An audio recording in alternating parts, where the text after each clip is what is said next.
guys, we're setting up the camera. Just give us a second here.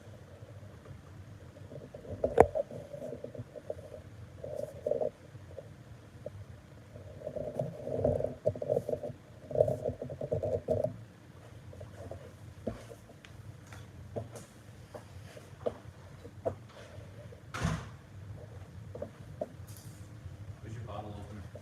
My water. You give me one. Well, you said you had one. You want one? I'll get you one. Yeah. We're live, man. Okay. Alright guys, what's up? We're just setting up. Just give us 1 second. Campy's getting a beverage. He's getting me a beverage too. And then we're gonna do a little mic check. And then we're gonna get going.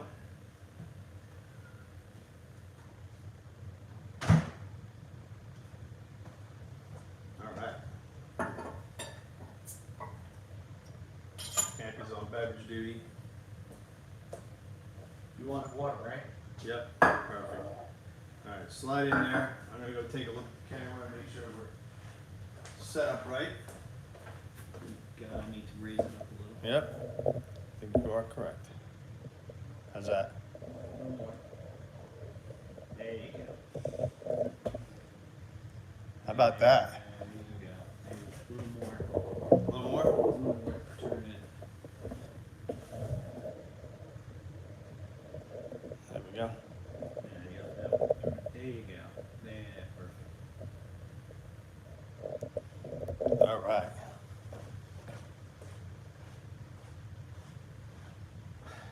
Alright, what's up everybody? First thing we're gonna do is mic check. Can you guys hear us? If not, we got some mics we're gonna try, but throw us a comment and please let us know if you can hear me and this guy. Yo, what's going on? This is our new water, Big Wave Golden Ale. A little health water. Loud and clear. But all right. Alright, that's good because somebody didn't charge the phone all the way, so we didn't want to run out of phone. We had to make the choice, keep the phone powered or put the mics on. So welcome everybody. We're going to give it a few minutes before we really get cracking, but 12 people chiming in already. This is 12 troublemakers, I think. probably, this is our second live, and I don't like this seat, it makes my belly look fat. you just got to sit up like this. Okay. And always wear black, it's slimming. I don't think they have an invisible shirt. You could have brought your laptop. That's it. Well, you know what? Chicks dig me anyway, so. So Johnny G checking in. Quick LTD hears us. That's my man Dean. Gurney for president. Hello. Let's see who else we got. Paul Gunther, my man Paul, rocking it out there, and his daughter running that super stock car. We saw what's going on down there at ATCO, up there at ATCO this past weekend. Yeah, we live in the south now, so ATCO is up in the north. ATCO's north. Troublemaker 427. Hello. Tomorrow's your day. 427. Today is like Hemi Day. Today is Hemi Day. You know, that's something we should talk about. Of all the holidays that we have in April, March, what's your favorite? Now, tomorrow is 427 Day, which is for Ford guys and Chevrolet guys. Right. Today, of course, was Hemi and Max Wedge Day. The Cobra Jet guys and the Pontiac guys share 428. What's your favorite? Ooh, that's a tough one. I'm, you know, I got to share my holiday because it's got to be 302. All right, March 2nd, 302. So I got to share that with the Chevy guys. Of course, the Ford 302 is much better, but Yeah, you right. know, it's more versatile. Certainly, it's lasted. You have long, one good 302. but we only had one. That's what I'm We saying. only did it as we only needed it to do one thing: I know. And win Trans Am championships, and it did. yeah, one. No, two. Oh, two. All right. The Ford won one also. Hey, let's get Jerry McNeish on the phone. Talk about the 302 drag cars too. You know. I would venture to guess that more Ford 302s have won more races than more Chevy 302s. Well, across the because board. they made 6 billion 302 Fords. They I made can't help like that. 3,000 302 Chevys. And the Coyote's a 5.0 as well. but it's so not a 302. It's still 302. No, it's not.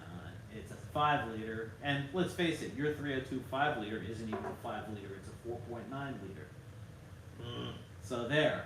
Cry me a river. Whee. Brian Sexton, Amy, Flip Flop, the Mule Williams checking us out. Nice. What's going on? 351 Cleveland, baby. There is no 351. That would be my favorite holiday, but we don't have 51 days in a month unless you're living on some weird channel. Now 331, that was a Chevy stroker motor back in the day. Yep. I thought Johnny G was going to swing by the house and make a guest appearance, but at least he's on here. I'm trying. I apologize. I can't remember who everybody is. We get a lot of people who are come back repeat offenders. Yeah. And Gurney for president. You got to type in who you are because I know who you are, but I can't remember. And you know, another great day is 429s, and that's all Ford. That is all Ford. You know, and that was really the last big block developed out of Detroit.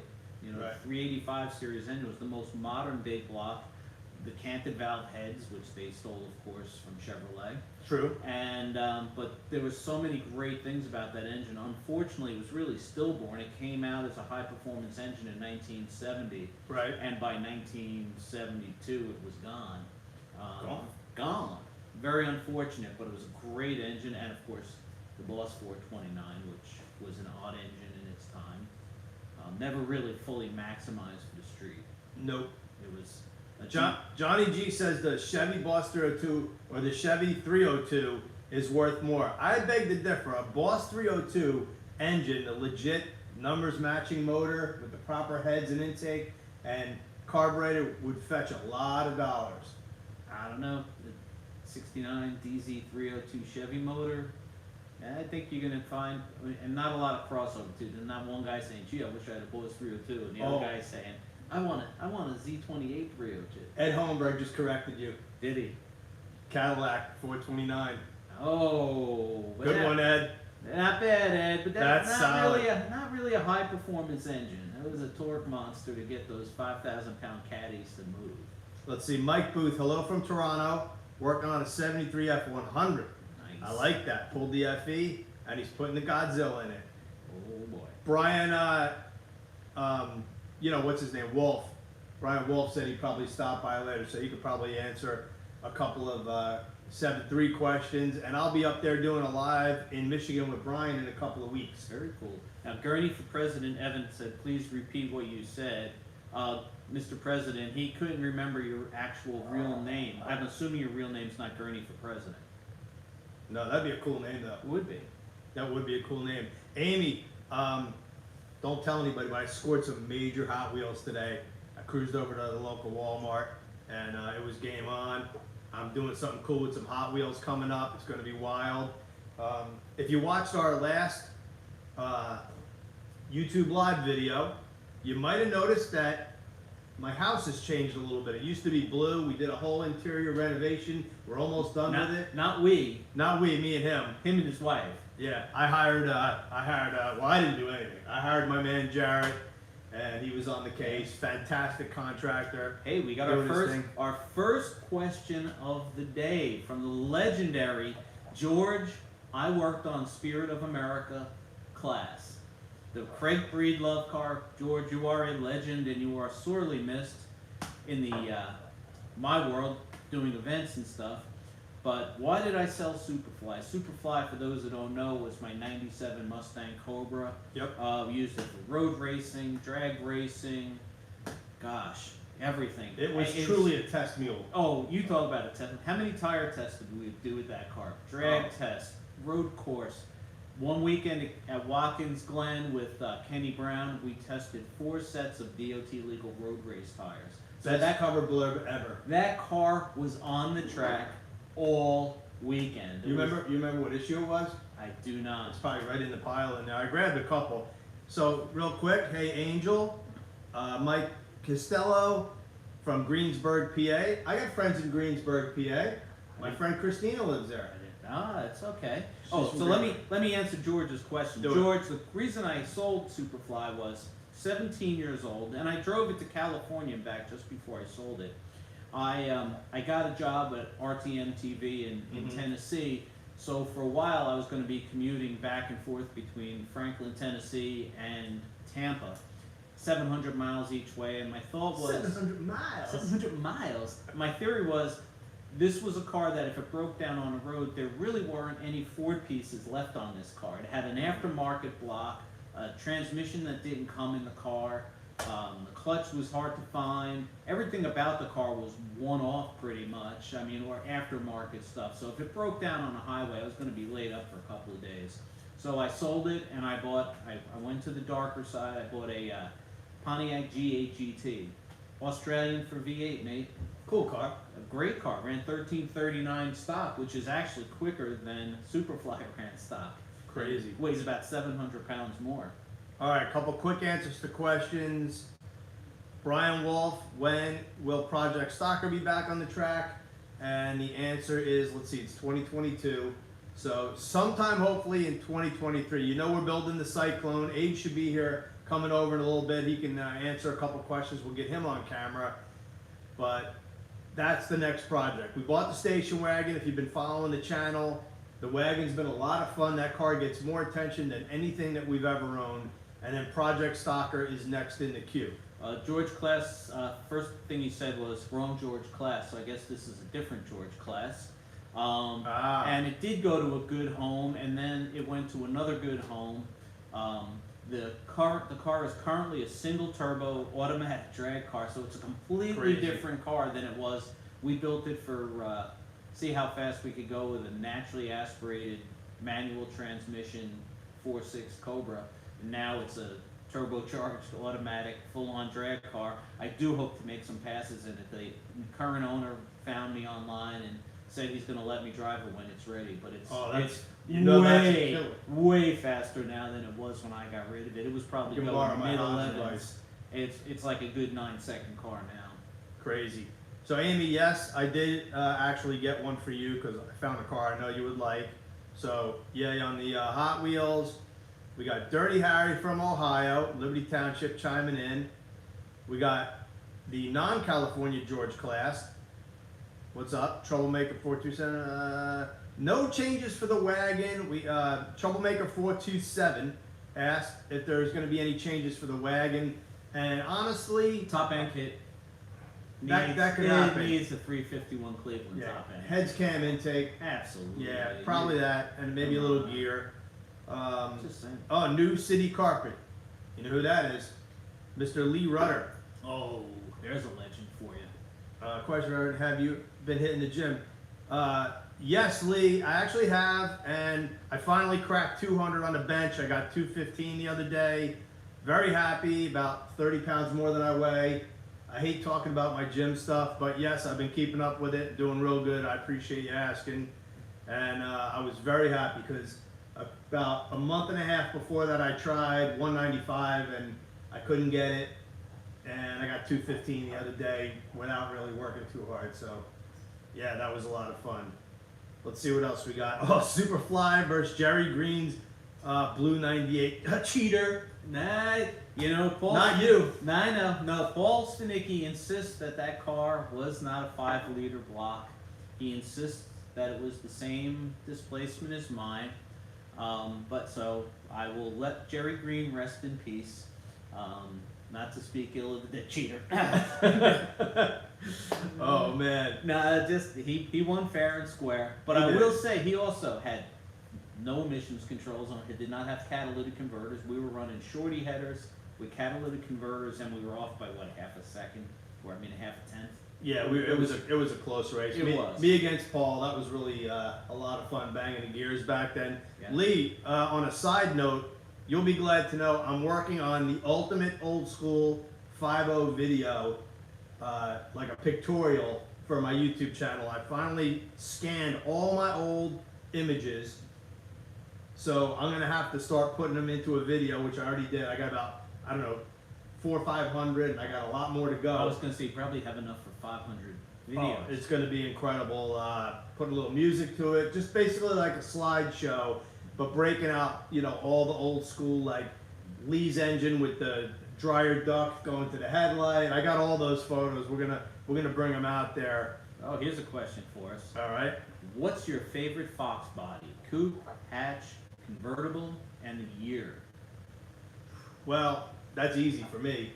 Really, any 87 and 93, and I am a hatchback guy all the way. And an LX guy. And an LX guy for sure, yeah. LX hatchback 5.0 for me is, you know, put a fork in it, I'm done. And I'm an 85, 86 GT guy. Mm. I love four-eyed Foxes. They were the best, in my opinion, the best looking, had the nicest interior.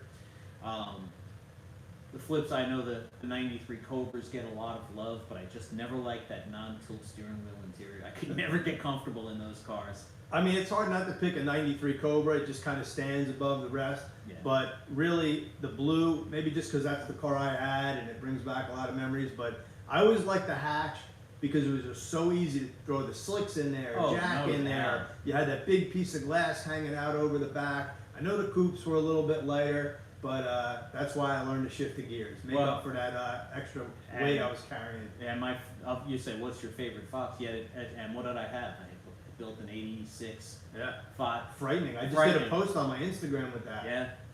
God, that car was great. All stock Lightning motor, 1054, 129, with long tube headers and a tune and a pulley. That car weighed nothing. Gurney for president still hasn't given up the ID yet, but that's all right. He said his name is Stefan. Oh, okay. Well, there you go. How you doing, Stefan? We like to know people's names. Yeah. So let's kind of... The other George class says I'd have to go to 92 Coupe, but 87, 88 if I had to go fast bone stock. Yeah, 308 gears. I mean, that was the ticket. I mean, a la Ed Hohenberg, who's on here somewhere. There he is. 3V top end. Yep. Yeah. Ed obviously has been doing this as long as anybody when it comes to the 5-liter stuff, and I kind of got my inspiration to go NHRA racing a little bit from Ed too. I grew up around the racetrack and watching the stock eliminator cars, but Ed kind of, a lot of times I get credit for being the first guy to really go NHRA racing with one, but it was Ed and also Jeff Swanson. All right. I'm looking it up here. All Gen right. 1 Coyote was 302 cubic inches. I disagree. I think it was 303. But No, 302. no, it was not 302. All right. It was a true 5-liter engine. Here we go. He's going to start doing math. It's never good when Campisano has to do math.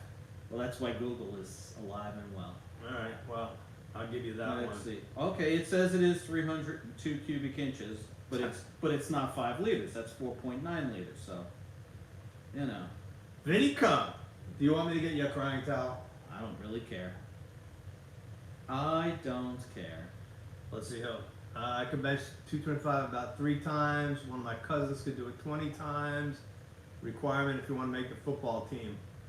Well, I'm not ready for any college football team, I promise you that. You're not even ready for Pee Wee football. No, I'm not playing any football. One hit and you'd be down. Yep.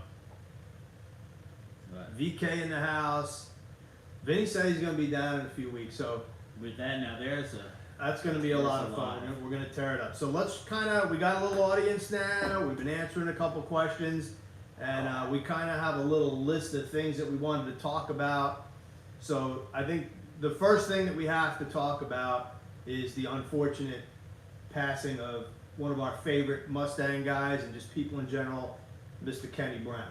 Oh, it brutalized me when, when I found out the news from Brad Grissom last week. I still don't know what to make of it. You know, Kenny he wasn't my first driving instructor, but he was my 2nd, 3rd, 14th, 18th. I mean, we spent so much time on track together, and every time we went around the track, God, I learned so much from him, you know. Good story, we were doing this tire test at Watkins Glen, and actually it wasn't the tire test, it was my first time at Watkins Glen in Superfly, and of course, you know, you put on, it says 35 PSI on the side of the tire, Yeah. so you put 35 PSI in the tires. Well, we go around the track like twice, and I feel like my tires are covered in oil. And he tells me, go into the pits. So I go into the pits, he takes tire temperatures, 2 laps. Goes, put 28 in the front, 30 in the back. The magic number. I go out on track in that car, and all of a sudden, I feel like I could win the 24 Hours of Le Mans. The car is driving like, and it was just a match. He knew off the top of his head, but it was a perfect combination. And when we finished the session, he took tire temps again. It was spec on. I'm like, how does he know? It has different shocks and struts than he would use in his cars. Right. I did have his lower control arms, but still, he knew. Yeah, that was the baseline, because Mustangs tend to understeer, so probably a little less in the front and a little more in the back is going to make the back a little happy to actually kind of alter the balance of the car through tire pressure. It rotated beautifully, and you know, Watkins Glen is a fast track, and I did not scare Kenny probably too much. I did. You scared him. You scared him the first time. He said, he goes, you're really fast out there, but you have no idea why. Yeah, that's my Kenny Brown story. First time was at Putnam Park in a, I think it was a '98 Mustang with a supercharger, which was way more car than I should have been driving at the time.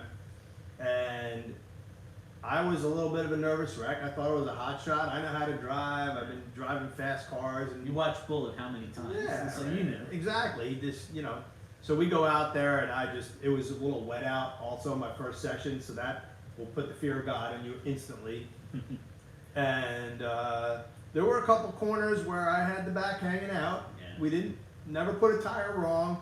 And I made it through the first session with Kenny coaching me. And I could feel myself improving, but we pull in the pits. I shut the engine off. Kenny looks over at me and he goes, "You are scary fast." He goes, "You got really good car control and you can go fast, but you have no idea what you're doing out there. You have no idea why." And it was all just, you know, like natural, just car control or whatever. But then after going through the classes with Kenny and going through the classes with Jeff Lucina, they really taught how to balance the vehicle. Hey man, if you're turning right, the left side tires are going to do the work. If you're braking, the front tires have to do the work. Yep. If you're going to accelerate off the corner, well, the back tires got to do the work. And you can control that sprung weight of the vehicle, and by using the brake or the steering or the accelerator, put the weight on the tire that needs to do the work. And once you learn how to manipulate that weight, it's like magic happens, because you have control of the car and you can get the most out of it. And that's the biggest single thing that Kenny taught me, and I took that through and just kept practicing and obviously got to have Kenny coach me over and over again.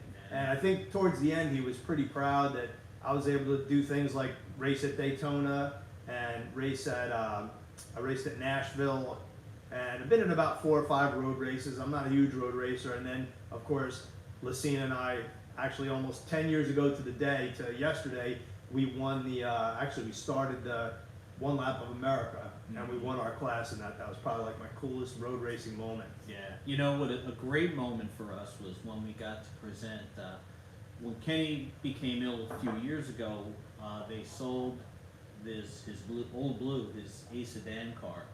Yep. And we got to present that to him. Well, Carrie and Yeah. Brad secretly bought it back. Bought it back, and I think you were taking pictures, and I went and got it. And the funny part was Kenny knew that was old blue just from hearing it. He couldn't see it, but he heard it, and I pulled up, and he said, "I knew that was the car." And that was a great moment because he was so happy, and Carrie was so happy too that she could do that for him.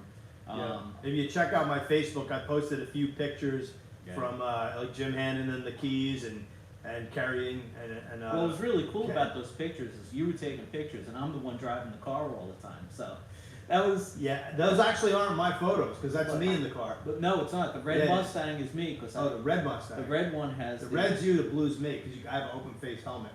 And you I'll had have your to helmet. check. I'll have to check. Trust me. Yeah. I made sure it was me in the car. What did And cheers to Kenny. to Kenny and to Carrie. Carrie, we love you wherever you are. Hopefully, we'll be tuning in soon, and I'll give you a call, and Evan will probably give you a call. Great lady. He was a great guy. Real mentor. Look, check it, Vinny chimed in, and Yeah. that's true. Slow in, fast in, spin out. That was Kenny. Yeah. Yep. And that's Spinny Vinny. Spinny He knows. Vinny, the legend. And he's wrong. Kevin Engel, my buddy Kevin Engel, asked, how many books has Muscle Car Campy written? And the correct answer is 6. You've written 6 books? 6 books. I wrote Pretty solid. 3 Mustang books, including Powered by SVT for Ford Motor Company. Yep. I did a Corvette book way long time ago, like 90. What's a Corvette? Oh, That's one of those new electric cars. right. And You gotta have white New Balance Hey, and white socks for that. stop. And I also did the Encyclopedia of American Muscle Cars and just another book called American Muscle Cars. So yeah, I got 6 under my belt. I can still sell them to anybody who wants them I autographed. think I have them on my shelf. You should. Most of them signed. Yeah. I wrote one book. One book? Yeah, a tech manual, and that was about it. It's That's not it. very exciting. No. Nope. And Stick to my current projects. yeah. You know, there's some interesting stuff happening too. I spoke to a legend. You talk about an aftermarket legend. Today I got on the phone with Dale Vaznayan, Oh, one of wow. the founders of Nitrous Oxide Systems, Yep. NOS. And what Dale is doing, he's finally got a he's been working since he sold NOS. He's been tinkering in his shop Mhm. on compressed air supercharging, where Wow. they use scuba tanks Okay. for the compressed air, and they run lines to the engine, and basically it can pick up 300 to 400 horsepower, That's nuts. and it's safe, effective, and he's finally got it all dialed in now, and he's ready to bring these to market. There's a couple of racers who are actually running them now, so I thought that was pretty cool. You know, I can't think of Dale without thinking of Bernie Golic, who they were tight, and Yep. but there was a question. What is your all-time favorite Ford motor? All right, so before you answer, because this is what as soon as I saw the question, I started thinking. So if you're watching, I want everybody who's watching to chime in. What's your favorite Ford motor? Let's see what everybody else thinks.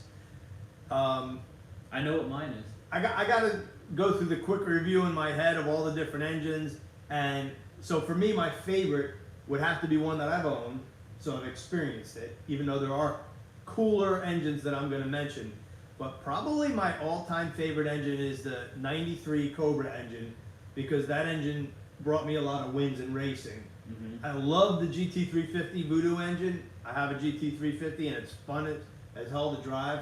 But that Cobra engine that I played with for like 15 years, tweaking and tuning and blowing up and doing everything I did with that thing, maxing it out, is probably my favorite, just because I have so much experience with it. Okay. Yours? And it's an engine I've never owned, Okay. but it was the engine that made me kind of a Ford guy when I was younger. The 351 Cleveland. Somebody just chimed in with that. And I'll tell you why. When I was younger, I loved Pro Stock. You know, Right. Bob Glidden, 351 Cleveland Ploward Pro Stock Mustang. Dino Don Nicholson. You know, all the Yep. Ford guys used the 351 Cleveland, and they were winning. Like, they were unbeatable.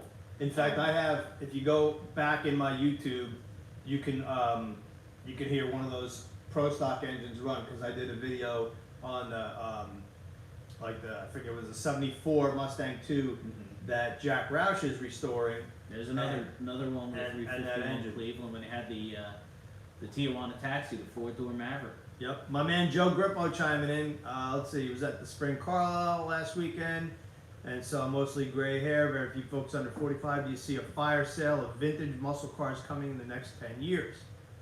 That is a fantastic question, Joe, because Barrett Jackson used to be antique cars. Yeah. And now it's muscle cars, and even more so now it's 80s cars and current cars. Look what the Fox bodies are doing now. Third-gen Camaros are off. Yeah. You can't buy a third-gen Camaro anymore, Yeah. which is really bizarre. But, you know, but again, when you think about how many they sold new, Vinnie Kung, he must have seen a million of them growing Yeah. up in Queens. The IROC, I reek of cologne, you know. But those were the cars, think about it, they're that same age now that Camaro, that 69 Camaros and 69 Yeah. Mustangs were when they took off. 20 to 30 years old, and it's hard to fathom those cars are actually, some of those third gens are 40 years old this year, Yeah. which is insane. I don't think the muscle cars are going to drop too much anytime soon. However, I think there's different types of buyers out there. So the type of buyer that's saving up, he can maybe spend 60 to 80 or 100 grand on a car, but he's going to buy one car. So you have to make that decision. Am I going to buy a restored, perfect 69 Mach 1 with a big block or a Boss 302? Or am I going to buy a new GT 500 that will run circles around it? It's, you know, People buy them for different reasons. Though. Yeah, I so- mean, you know people, so do I, that it doesn't matter if the new GT 500 is 10 times faster yep. than a They'll drive the old 65 car. Mustang. They'd rather have the old car. And that's what I was going to say is if you're buying it because it's a piece of art that you've always lusted after, like the wagon, Joe. The wagon is the slowest thing you've ever seen. It probably runs 17 seconds in a quarter mile. It is so much fun to cruise that thing because the top loader is old. It's mechanical. The brakes don't have ABS. It's got the smell. Yeah, it does. It still smells like a 70 or 71 Mercury. Yeah, and it floats down the road, so it's giving you a different kind of experience. But the muscle car era was just so cool. The cars are so good looking. And look at, people are still paying hundreds of thousands of dollars for 50s Cadillacs Yeah. and cars from the 30s. I think some of the bloom will maybe go off on some of the cars, but the real blue chip ones, people are going to be buying them for long Yeah. after we're both gone because they represent a great period in American history. But I think also at the same time, the prices could actually come down a little bit because the younger buyer, the guy in his 40s or 50s, like, you know, the guys our age, are I wish I was Spending- 45, 50. they're spending big money on 80s cars now. So Yeah. the guy who buys a $60,000 or $70,000 Fox body is not buying the 69 Mustang. That's the same price now. Why isn't he buying the 69? There's like, if you polled 10 people, they'll tell you the 69 Mustang is a million times better than any Fox body, but yet people are buying the Fox body and the 80s Camaro or a Grand National. So I can't predict the future, that's for sure, but I think it's going to be interesting to see what does happen. What Now, hurts is I knew those the SVT 93 SVT Coupe was going I to be worth know. a fortune, and the But same let with me the finish my 87 point. and 93s. The big block Corvette, the 427 Fairlane, a big block Mustang, they're not going anywhere in price. But that middle of the road car, right? Like a 351 Windsor 70 Mustang or something, that's a nice car. That they might start to drop a little bit because the younger generation might be more interested in owning the 80s car that they couldn't afford, the Grand National, the Mustang GT, Yeah. or the car that they had to give up when they had a family. And again, there's no, I see people online who go nuts over mid 80s, 85 to 87 Cutlasses. But Yeah, at the all day same long. time, when you look at the prices of any Mustang Fastback from 65 to 73, God, they're just so expensive, and they keep skyrocketing. When is that going to stop? That's the part that's crazy. Those prices are still climbing. On my Muscle Car Campy channel, I did a video on Kevin Guido's 69 GTO Judge. And I implore everyone to watch it. It was, Great video. thank you. But and I'm not saying that just because I want the likes, but you will really appreciate this car because it was not a really rich guy who bought this car, restored. He did so much of the work himself. He collected the parts before really before some of the internet stuff was happening. And it's just, I'm really proud of it because I love the car. So I hope people will tune to Muscle Car Campy and of course subscribe. Don't forget to subscribe, right, Evan? Yep. Because that's what this is all about, getting subscriptions. All right, so we're going to take a couple questions. My man Johnny G asks, Seven, of all the iconic people you have met, mostly Ford people, who is at the top of the heap? That is an incredibly difficult question to answer. And I probably have to go with, I don't know who's at the top, and I'm not even a favorites guy, right? Like I like ice cream one day and cannolis the next, steak one day and Forget about chicken it. parm the next. But, Bob Glidden, Jack Roush, I've been very fortunate to have a nice relationship with Jack. Steve Saline. Steve Saline is a guy who's been very generous, lets us drive his cars, and has been a great friend to me. It's hard to think on the spot sometimes, but probably some of the behind the scenes guys, of course Brian Wolf is, he's an iconic guy in the Ford world and he's a dear friend of mine. I know who I would pick. Go ahead. Not a Ford guy. Zora Arkus Dunlop. You met Zora. I knew Zora. I didn't meet him. I knew him. I called him up. He was so cool. Guy never lost his lust for life. He loved high performance cars. Yep. He liked a good 7 and 7. He always was staring at the chicks. Whenever a And he had woman, the coolest name ever. yeah, I mean, whenever a woman would win like a top flight at an NCRS meeting, he would award her the Duntop Award, and he always kissed her. He always thought that was pretty Right. great. But and I also got to know Larry Shinoda, who's not only the father of the '63 to '67 Corvette and the '68 to '82 Corvette, but he's also the father, really, of the styling of the Boss 302 Mustang, the '69-70 Boss 302, and the Kelly Arbo and Dan Gurney Cyclone spoilers. Oh, Dan Gurney. I got to ride in the car with Dan Gurney. That was cool. You can throw on John Coletti. Oh, legend. You can't not mention John Coletti. I'm sure I'm leaving people out. Dario from Steed is a cool guy.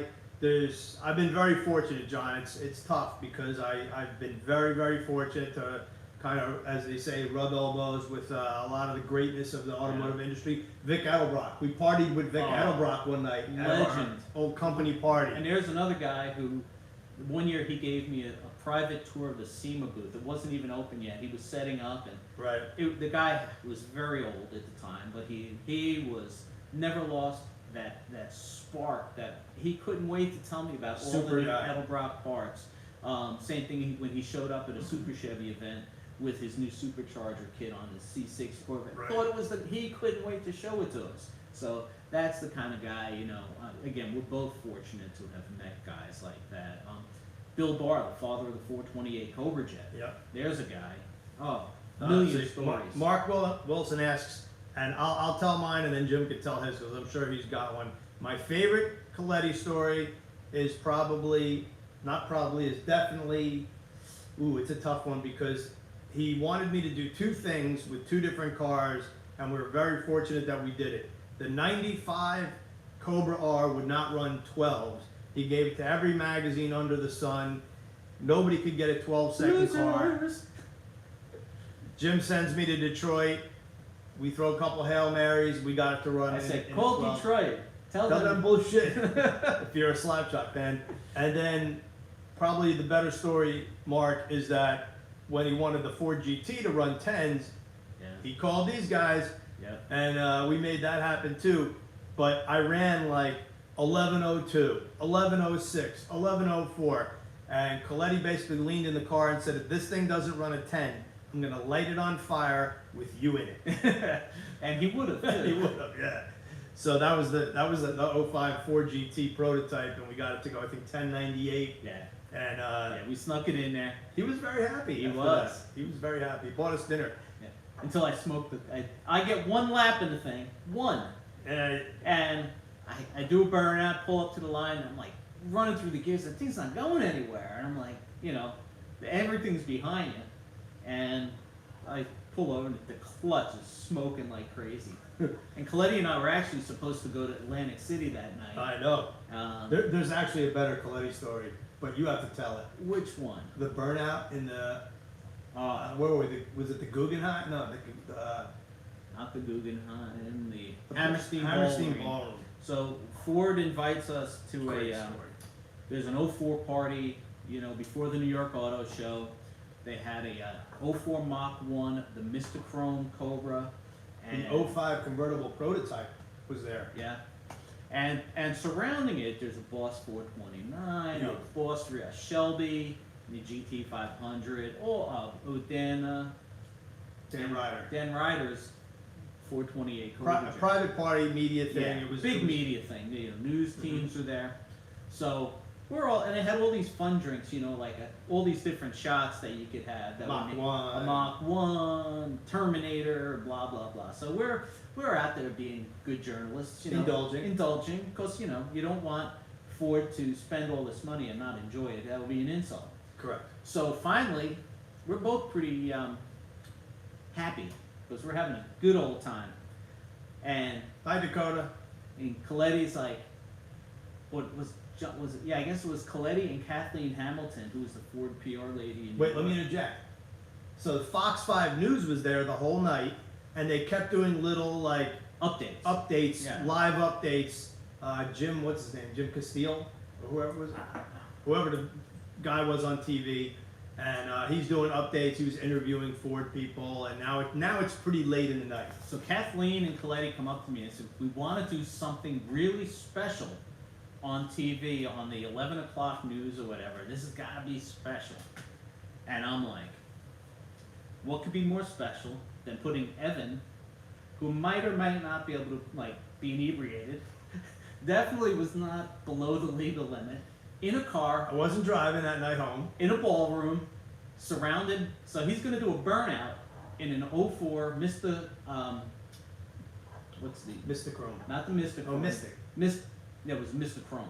He's going to do a burnout in Mr. Chrome Yeah, it was Cobra in Mr. the Chrome, Hammerstein 04. Ballroom, and the car is facing this way, and here's like a Boss 429 here, and Dan Ryder's car, I can barely see. and well, it was dark in there. It was. And the one thing we're asking is like, first of all, it's like, you got to move these cars. You got to move these cars I out just of the said way. get the Boss 429 out of the way.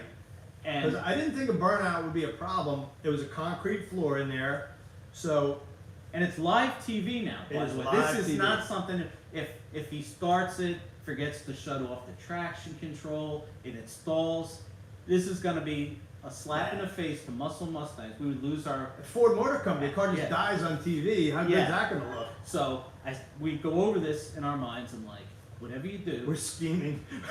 I said, do the smokiest burnout you can. I said, but don't forget, let the engine cycle and then shut the traction control off. Because if you just start it and try to shut the traction control, sometimes it wouldn't shut off. Correct. So wait, let me interject again. So there were Ford PR people that were for us, and there are Ford PR people that we thought would probably not think this wasn't a good idea. So Alan Hall, A-Hall. he threw the distraction. He got a couple of those people out of the way around the corner. And then the guy says, he puts the camera in the window, Evan, what are you gonna do? And I'm like, I'm gonna do a burnout. I start the thing up, I forget what Campy says, I hit the traction control button, it doesn't turn off. Oh wait, actually before that, at the last second I was like, we need water. Couldn't find water. These guys are running around pouring beer on the tires. Well, you never know, right? You want I smoke? needed them wet. Yeah.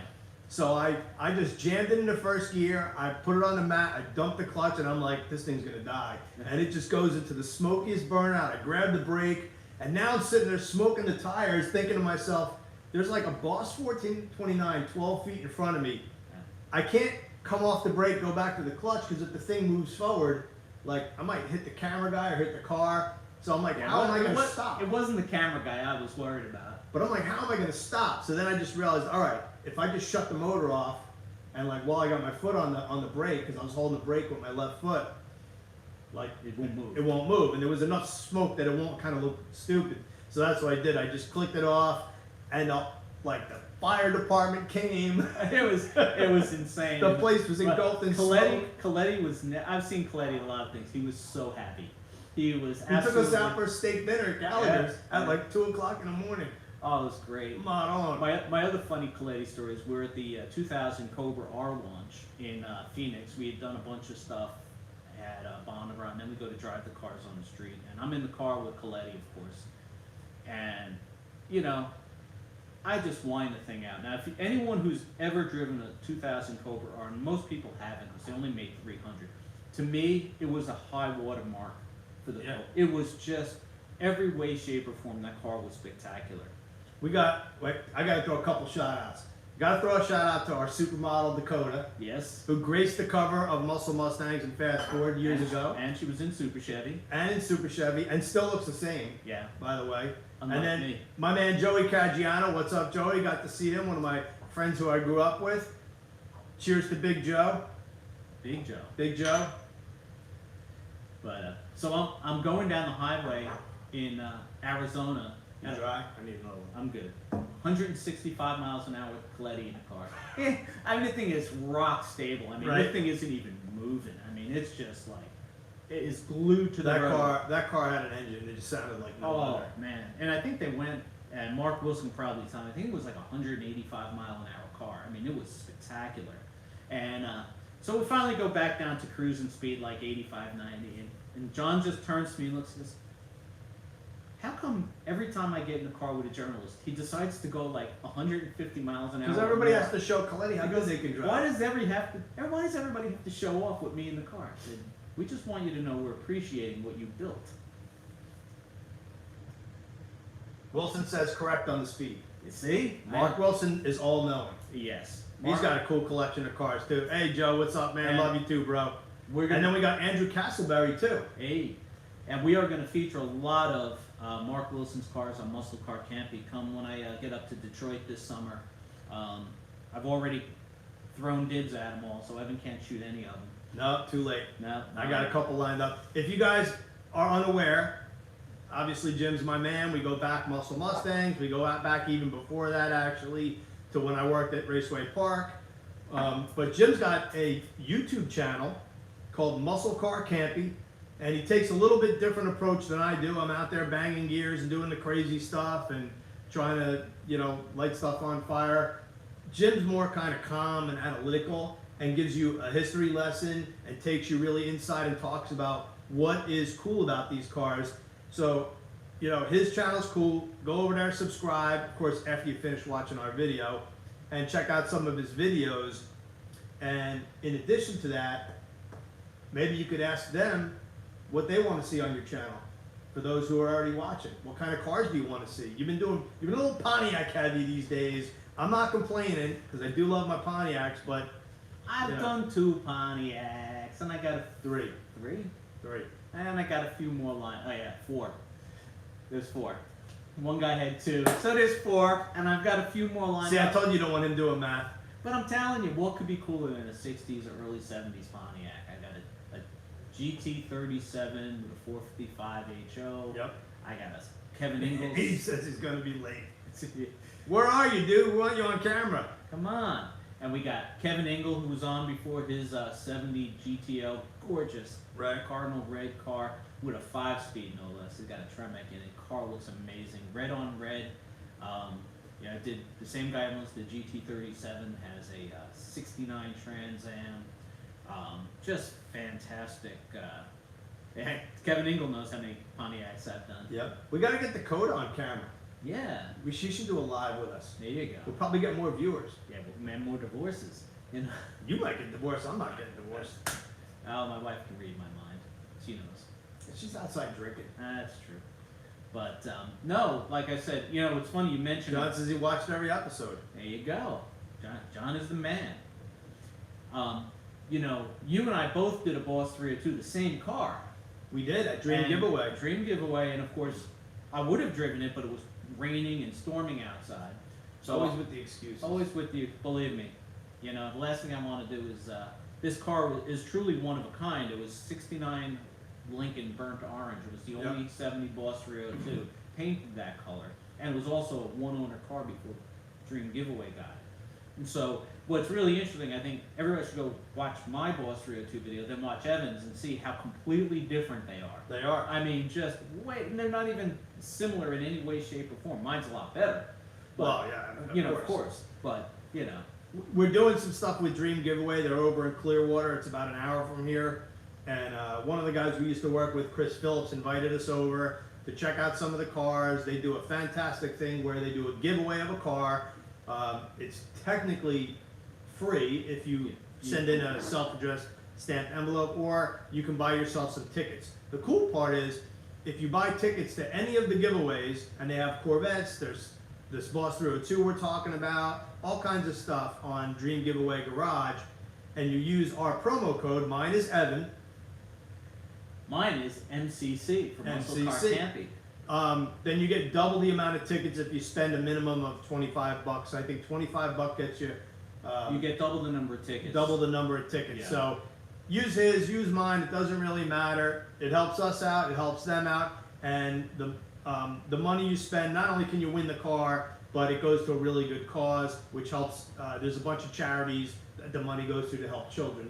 You know more about that than me. Yeah, they each... And while you talk about that, I'm going to get another cocktail. You need something? Well, this one looks a little low in case we run long here tonight. All right. Back. But again, he was only kidding. Just use the promo code MCC. Just kidding. And that promo code will work with any car that you and so will his. They'll work with any car that they are giving away. But I also, at the same time I was over there, did a video on 2 big block Corvettes. They're the first and last of their kind. A 65 396 4¼ horse Stingray Coupe, I heard that, by the way. and a 1971 LS6 LS6 Corvette, the last of the solid lifter big blocks. And I gotta tell you, I was sitting in them, just in the studio, listening to them rev, and what magnificent vehicles they were. And I will tell you, between the Boss Road 2 is designed for racing, right? It's got a, high winding engine, no sway bar, Right. and no tachometer. And the thing will rev to 7,000 RPM, and Ford put a 6,150 Yeah, I thought that was weird. RPM rev limiter in it. So the horsepower is still going up, and you get nothing. You get them gots. It just stops. And if you watch my video, you actually get to see the thing being power shifted. Just saying. By the way, Dakota said every time she says we have to take a drink. Okay, I can do that. And with the Corvettes, big blocks, solid lifter cams, 6,500 RPM rev limiters. And what's really cool, the LS6. This is a car you people really do want to enter to win. It's one of 188 built. It's the last, like I said, last real high performance Corvette until the 80s. Right. But what was really cool about this car, it's a Canadian car.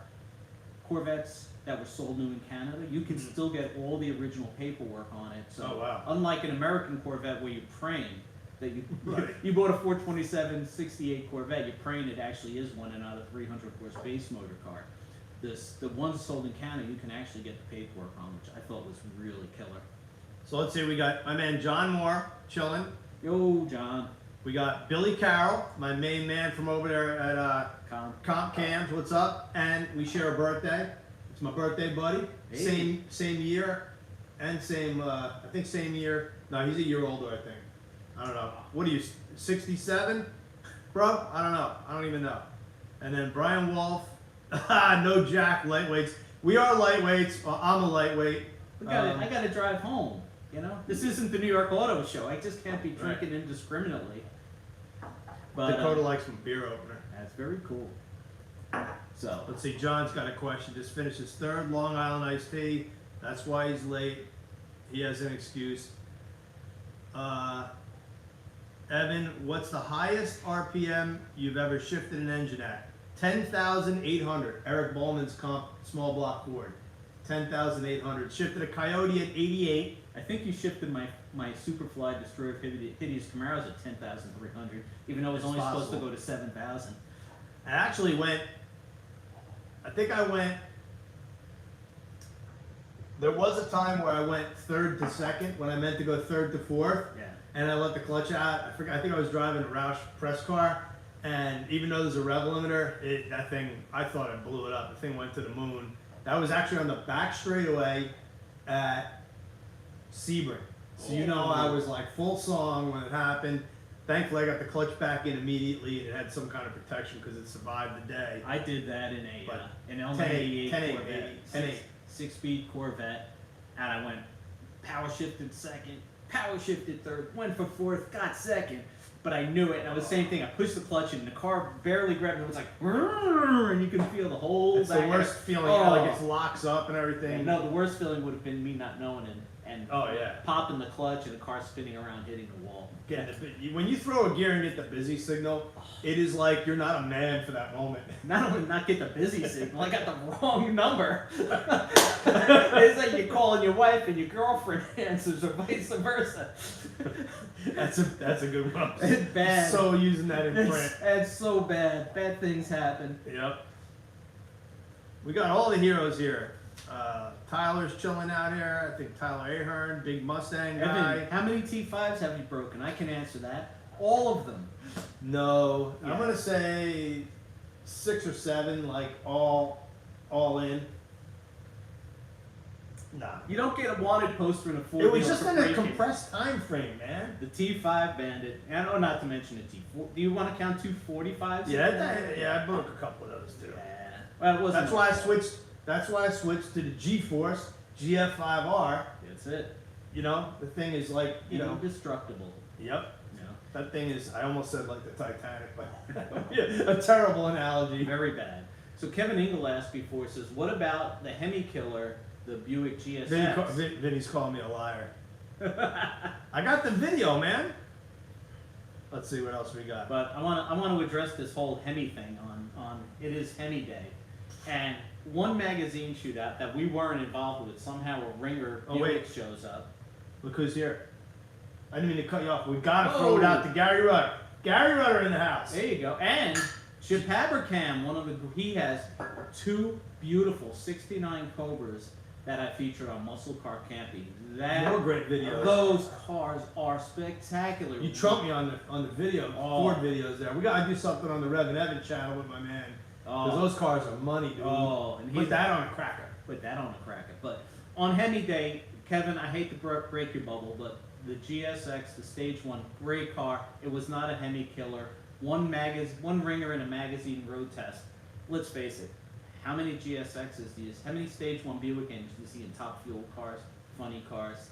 How many Stage 1 cars you actually see winning races? None. Whereas the Hemi, Ooh, you just dissed Rob Chalinsky. yeah, if I had that many cubic inches, I could be the Hemi too. But, come on. They were good cars. They were amazing cars. Not Hemi killers. There it is. I just lost my whole Buick base. Both of them. Gone. They're both guys. They were the torque leader of the muscle car. They right? were 510. 510 foot-pounds. And We they said were- that in unison. That was a little weird. Well, we are the two musketeers. All right, let's see what's the next topic you want to talk about here. You got a lot of notes. Now, okay, we'll let you talk a little bit. Jason Lime can make a. Indeed, he can. What's that? What did he say? He said Jason Lime can make a Buick run. He's been nines with a Yeah. 70 Stage 1. Okay. Nines. Okay. It's C automatic. Oh, whatever. It's getting it. It's getting it. You don't know. Hemi. You don't have a Buick day. You don't have a 455 day. You're going up to the Gilmore Museum, right? Yes, let's talk about that. Let's talk about that. Let's show All for right. Evan here. All right, I'm glad you brought that up because we have it on our list of things to talk about. So we got Brian, we got Mark. I don't know who else is here from Michigan, but May 7th, we got the big car show. I think John Beakey. Yeah, at the Gilmore At the Museum. Gilmore Museum. I can't look on my phone. If anyone has ever been to the Gilmore, it's Bring it up on your phone. So I It's can get the from guy's another name, planet. So I get the guy's name right. It's a typical story. I don't mind blanking on his first A name. rich guy has retired and he's making David Beakey Memorial Car Show. Big Fox body guy in the Kalamazoo area. And this show is about Fords, Mustangs, in support of his family comes out, his friends. Apparently he was a big restorer. I didn't have the chance to meet him. That's not in my head. There we go. And I'm going to be up there. Going to be hanging at the Gilmore with my man Josh.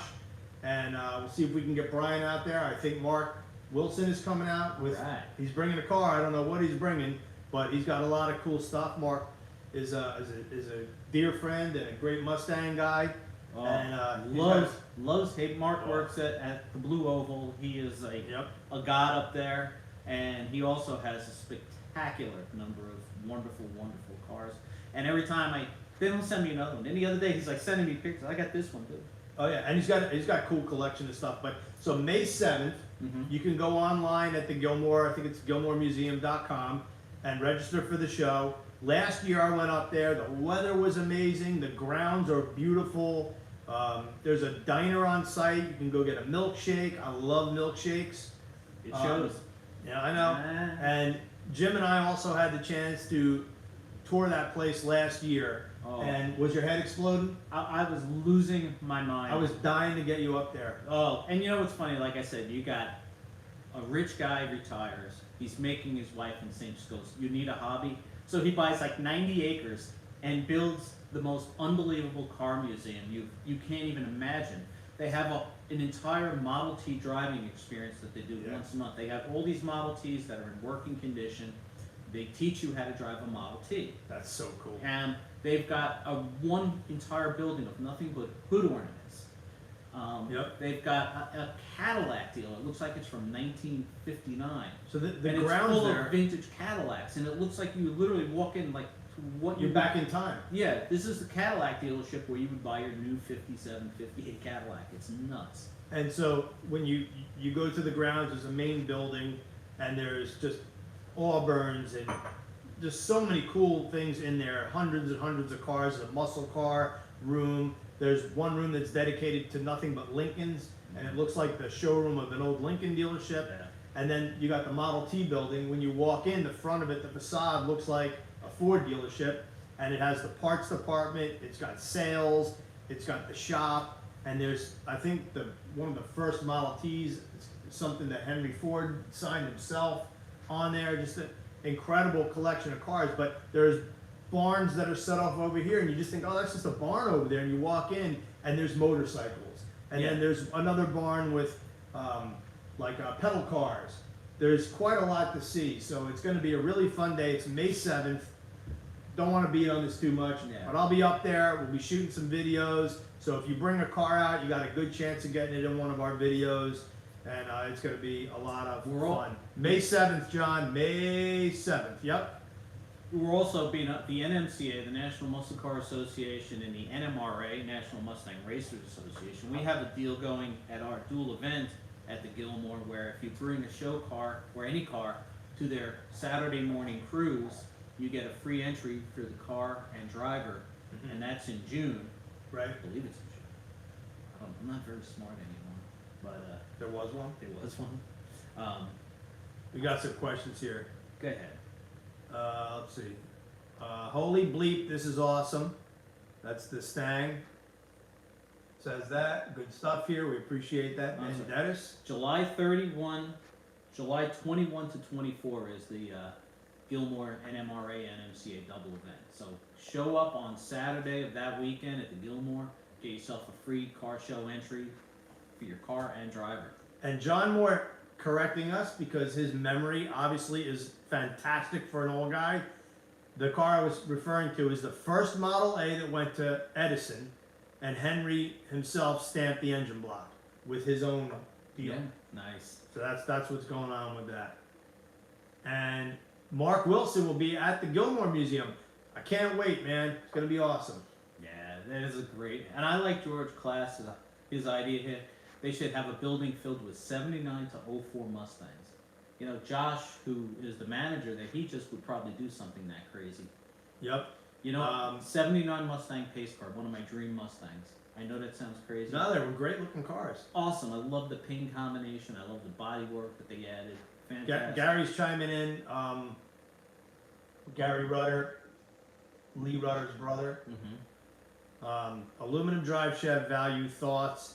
Clearly he's talking about an original Ford Motorsport 4-inch aluminum drive shaft, probably for an automatic. I don't know if they were different for the AOD back then or for stick. Really? The value, a couple $100. I have one. They're worth kind of what they're worth. See, and I thought he meant what's the value of an aluminum drive shaft. See, yeah, I was gonna say smoother, frees up some horsepower. Yeah, about a 1/10 mile. Yeah. Yep. He probably still has his car too, knowing him. They don't. Brian Wolf says Jim is drinking his beer too fast. Give him a couple of Jacks. No. Jim and Jack don't get along. You know? Oh, I got some smooth stuff. Mine makes my stomach hurt. I can drink bourbon. I can drink other stuff, but I got some nice bourbon. I think 2 beers is enough. You don't want this turning into a craziness here. Oh, sorry, horsepower. So you were right. He wants to know what the horsepower is worth. I thought he was talking value. Nah, Price. that's you. You're always about the money. This guy. That's me. That's it. Me, I just give everything away. John PM me. John, I'll get with you as soon as we're done on this this here talker. Now, the big news today Is it even bigger news? There was big news today. It's crazy. All right. You know, Chevrolet Mark Royce announced that there will be a hybrid Corvette coming next year. Yes, it'll be. I think. Hold on when you say that. It'll be 500. It'll be the twin turbo Z06 motor with electric motors at the front wheel. So it'll be a first all-wheel drive Corvette. That's actually kind of cool. Like probably about some 1,000 F1 technology. Probably about 1,000 horsepower all in. Yeah, that won't suck. That probably won't suck. All right, we got to come up with some good trivia questions because I got like some cool giveaways. I got one of these movie posters. Ooh. Got a movie poster to give away. I got I don't know, some other stuff you can sign. I got a poster here. What else? I got a Celine Daytona poster. George, That it we would give be away? a 5.0 pace car, and don't be surprised if I didn't swap in a Coyote. So. And me yeah. and Jim, and I got, what else do I got? I got probably a license plate we can sign. We got to come up with a cool trivia question Okay. now. Or if somebody else has a good trivia question, they Yeah. can- but then again, how are we going to know the answer? What was the strangest named Muscle Mustang's project car? And Vinny, you can't answer this question. The strangest? Yeah, it was a name that Vinny, the owner of the car, gave him pause. Ooh. I think you even have me stumped, so you're going to have to go on this one. You'll have to know if they're right or not. Because I can name them all, but I don't know which one you're talking about. And I don't want to start throwing them out there and giving people hints. Oh, come on, Vinny, it wasn't. Come on, you were like horrified when I said I was going to call the car this. You thought you were going to people like you think you obviously. Was it an actual name? Did it make Yeah, it to of the course press? it did. What did I care? Because one of my favorites was not actually even a Muscle Mustang's car. It was your Corvette, which you called Project Homewrecker. Project Homewrecker after your wife found out you bought the Corvette and you almost found your stuff out on the lawn. Well, I didn't tell her. It was a surprise. Not only didn't you not tell her, you didn't even tell her you had the money to buy it. Well, you know, that's a show of another era. Yes, Vinny Kung, PWT. Anybody remember PWT, what it stood for?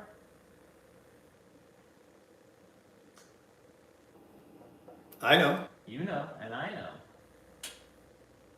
All right, that would be like a teaser because I think too many people know. I know Dean knows. I know Abe knows. Yeah.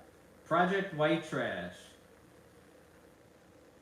What kind of car were the Chinese bandits driving on with ice? 427 Cobra. That's it. Chinese bandits, 2 o'clock. Almondized guys. The almondized guys. Uh, That's a good one, Joe. Did it run on Amsoil? And it was a burgundy hatchback. Negative. It was Project White Trash, which was an end. Project White Trash. It started life as a 2.3 notch, and we hit it with so much nitrous that we were hoping to blow the 2.3 up. Instead, it just the nitrous was Timex. blowing out of the throttle body. It just couldn't even take it anymore. It just wouldn't blow up. Right. So many good stories. Yeah. My man Joey Caggiano chiming in. One day we're hanging out at Joey's house, and make sure nobody's listening. Except for the whole world. Brought these girls over the house, Uh-huh. and he didn't really like the one that was there for him.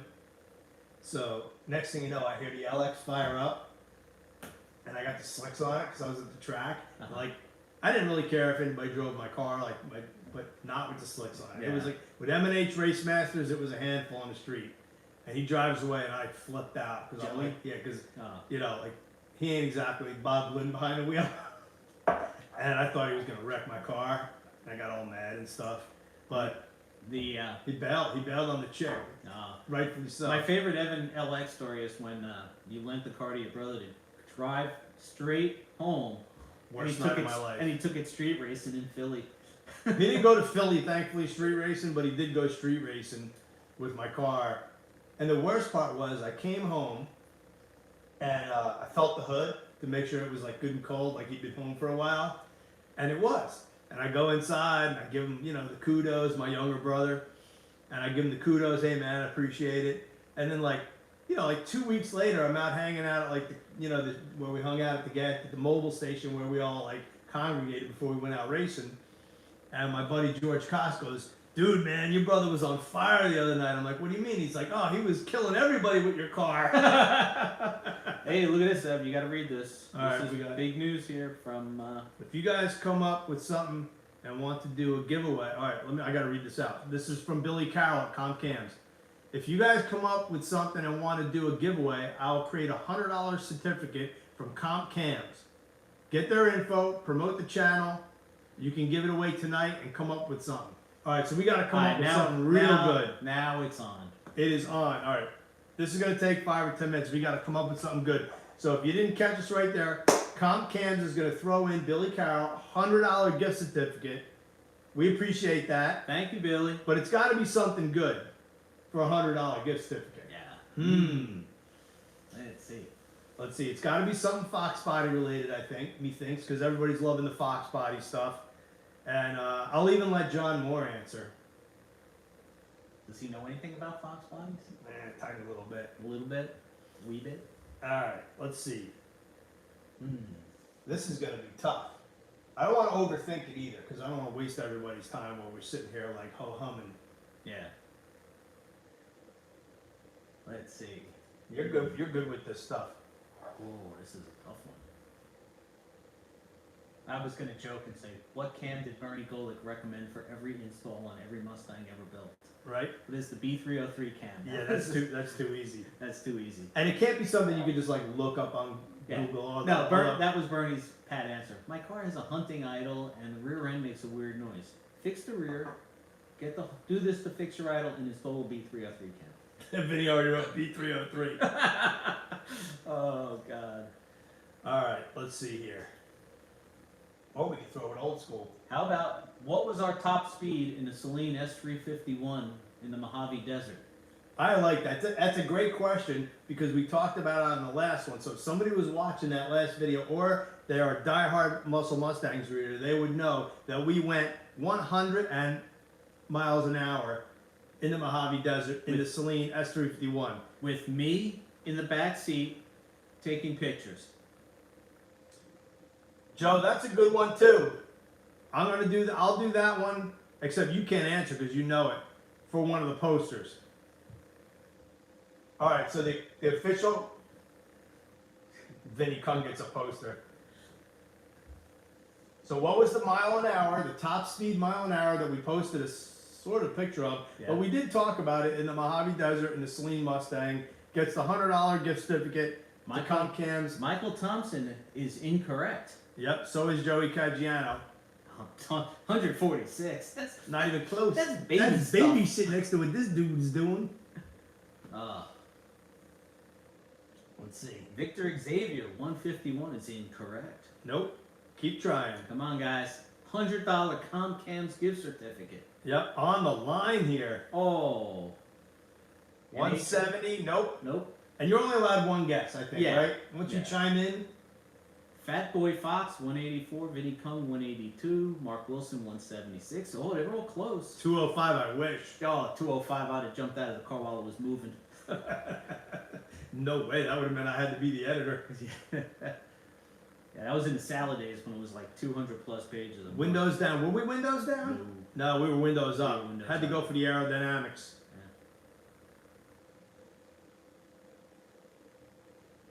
Mark Lanu, 178. Nope. Hey, my man John McBride's in the house, the king of Fox Body artists. He is the ultimate Fox Body artist. Creator of many of the GMP products. Mm-hmm. Cool guy, John Moore.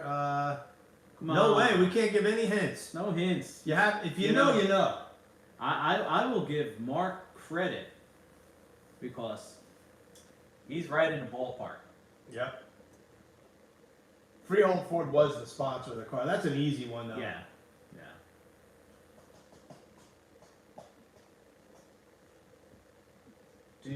Dead air is no good. Keep talking. Come up with something.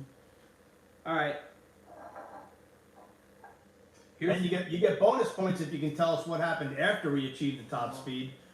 Two 173s in a row. Oh, so close. Oh. I can taste it. Dave Wasenda. Oh. So, what about yesterday in my Facebook memories? I saw a dyno test '61 Corvette, This is a 327 Ford fuel. crowd, man. Hey, it's muscle car Campy. Broken belt. Terminator Tyler is correct on that. Yep. Tyler, now that's Tyler Aher, my man. All you need is the number and you get the bonus. So many close guesses. This is like Dave was at Free on Ford today. Nice. Dave, the ultimate Fox body collector. He's my man. We're gonna do some cool videos coming up. Tom McBride and Mark Wilson duking it out one number at a time. Yep. Well, at least it's numbers being spewed, Vinny. It could be worse. We could be drinking and spewing a lot worse. If you're gonna spew with this. $1. VK under the MAF. Bell came Yep. up, that's for sure. Yeah, we were stuck in the desert like a couple of chumps. Until the guys with the dually, we need Bob Barker. We need the girls. We need the showgirls. Oh, man. Come on. While we're waiting for this one, all right, I got a good one since we're on the Celine topic. Let's see.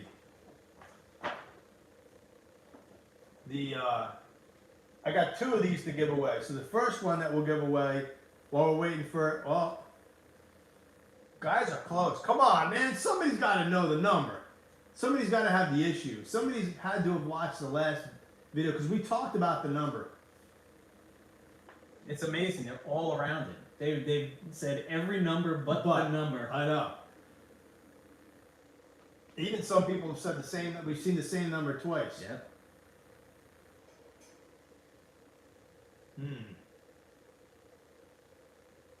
Is this too hard? Are we going too far back in the Wayback Machine? It's a $100 gift certificate to Comp Cams, man. They got to earn it. That's true. This is no joke, man. This isn't like a $5 poster here. Mark, you're going the wrong way, buddy. We might have to give it up and then try a new question. Obviously. All right, you got one more. If somebody doesn't get it within the next minute, We're giving it up. we're giving it up. The numbers are we're just watching the comments. We're like staring at the comments. The numbers are flying out, waiting for somebody to get it. And it's like, we need, wait, did you remove the side mirrors? Side mirrors were in place. Everything was in place except for the belt at the end. Exactly. There it is. Tyler got it. 180 miles an hour. Terminator Tyler. You know, we did say it was 180 in the story. We thought we got the picture of 180, and it was very blurry because my head was bouncing against the roll bar. Right. And we were using film, so I think if you look at it in the picture, but it was 180 for sure. Yep. Tyler, I think we're buddies on text and Facebook, so send me all your info, and I will get you in touch with the fine folks at Comp Cams. That's right. Sponsoring this portion of the episode. It was beautiful. We really appreciate that. Everybody should throw a thank you to Billy Carroll. $100 gift certificate. That's fantastic, man. Comp Billy, Cams chiming in. You are the man, Billy. You the man. You know. All right, so now we need a new one for this poster. Here's one. What's Paul McCartney's middle name? Dude, come on. Come on, that's Nobody easy. cares about that. I don't care. Wasn't he in some group called the Beatles or some Something crap? like that. They're still throwing numbers. All right. See this here? That's a poster. Yep. Mm-hmm. Let's see. From Fox body to present, Mm-hmm. the first person who can list the V8 horsepowers, V8 Mustang horsepowers, like engine, like, 302, 225, we'll start with that one, 302, 235 Cobra, Mm-hmm. who can list 10 V8 horsepowers from Fox body era to present wins this. Let's see what you got. Were there 10 horsepowers? More than that. Oh, I'm teasing. Billy will get with you tomorrow, Evan. Excellent. Excellent. And Paul McCartney's middle name, by the way, is Paul. Paul McCartney? No, his name is James Paul McCartney. Oh, See, so there. Isn't it Sir Paul? Well, now it's Sir. Yeah, so his first name is Sir. Sir. Oh, See, I even stumped you on the Beatles. Stumped me. Hey, Angel, what's going on? Now, if it was a Camaro quiz, I think she'd be like on point. Oh, she'd be on all over it. Yeah. We gotta okay switch. Here? We have a we got a death spiral here. Uh-oh. I don't know. That might just be my computer. John Moore asking a good trivia Still going question. here.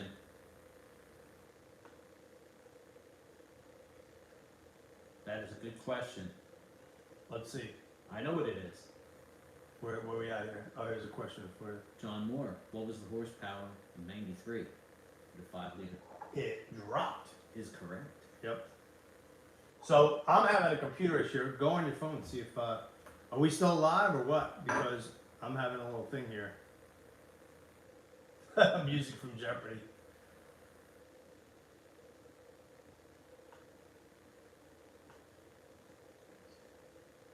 We might be having computer technical issues. All right, we're still going. Johnny G says we're good. We're good. All I right. just must be having an internet thing going on or something. He's You got- good?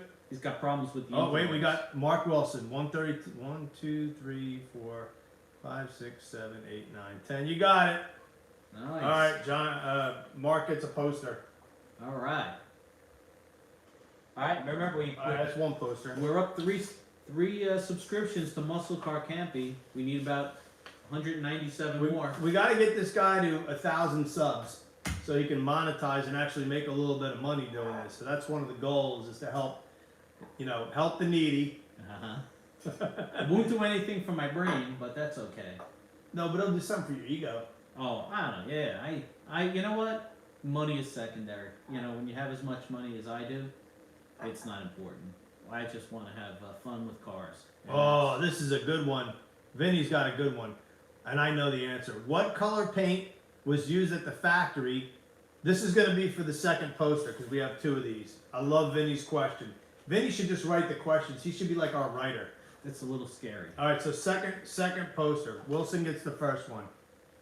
All right, here we go. Vinny's question. What color paint was used at the factory to ID a 5.0 spring and sway bar for the suspension? Wilson, you can't answer this one. Let's see if you can if you can do it.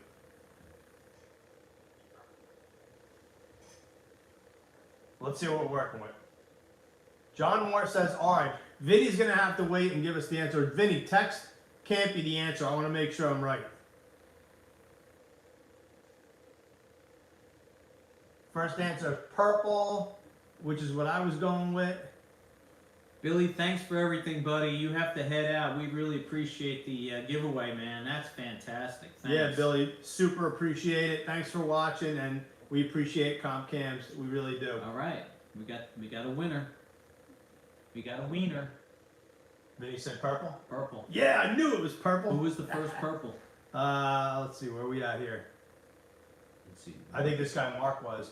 So Mark, I don't know if you have. Are we on Facebook, Mark? You're gonna have to send me your information somehow so I can get you a poster. I don't know if I have Mark's info or not. We got yellow, we got purple. Michael said purple, but you're too late. 271 horse solid lifter Ford. Yes. Yes. We actually drove it with it was a Shelby, a 306 horsepower Yep. version. Yeah, with the aluminum intake. Yep. I drove Jim Farley's GT350 at Laguna Seca, Yeah. and I babied it with the exception of on the straightaways. I kind of breathed into it, but I was not going to be that guy who wrecks Jim Farley's I don't think it was. GT350 Mustang. We actually did test that. We tested that GT350 against our 2001 Mustang project car. That was actually a Muscle Mustangs cover story. Yep. And I have to tell you, the solid lifter Ford did not win. No, it was about a second off the pace. Oh, Although it didn't have great gearing in it. It didn't, but neither. I mean, It did have T5 in it though, so it had a good first gear. yeah.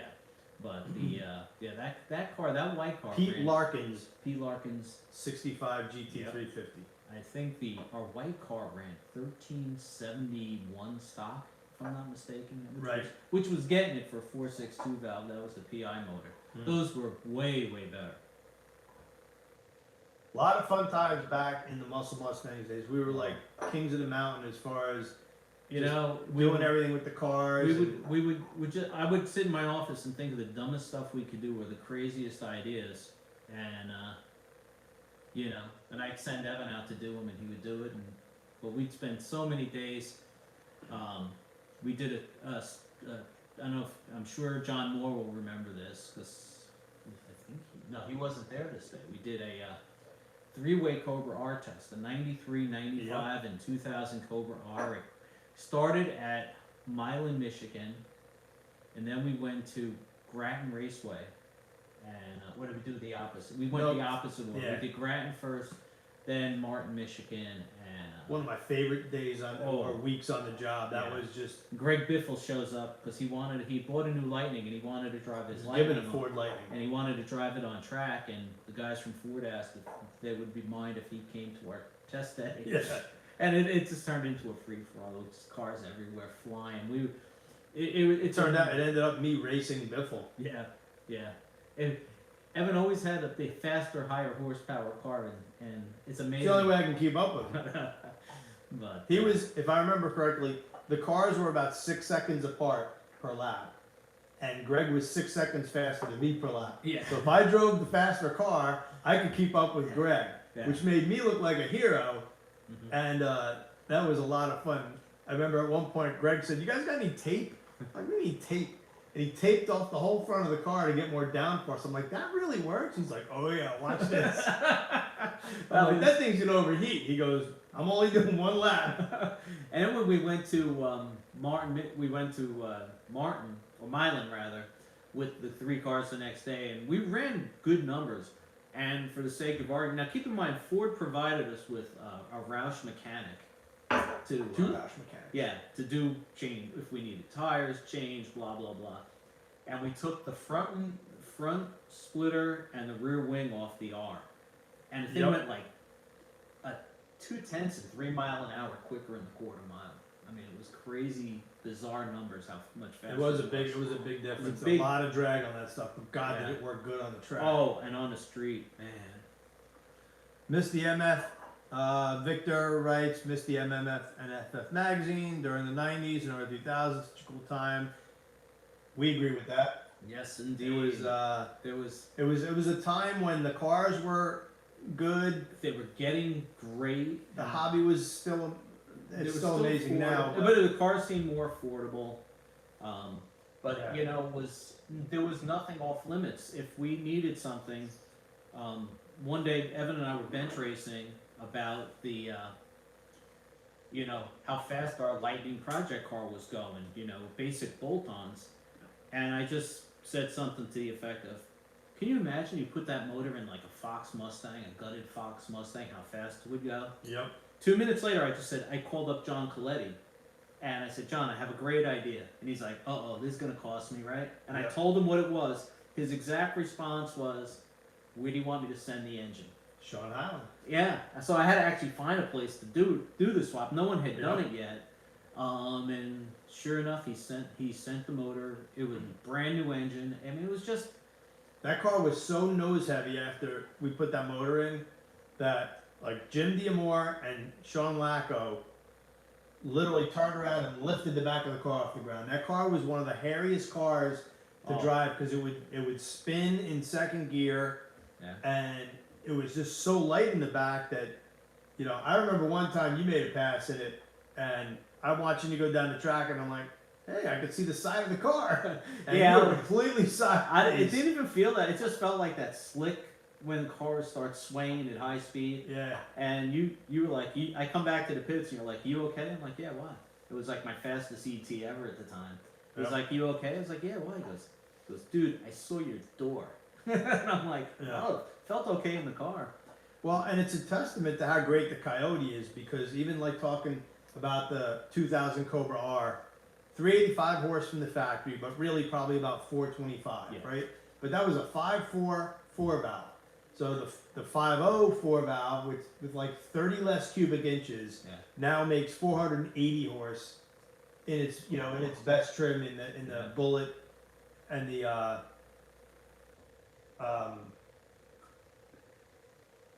what's it make 480 in?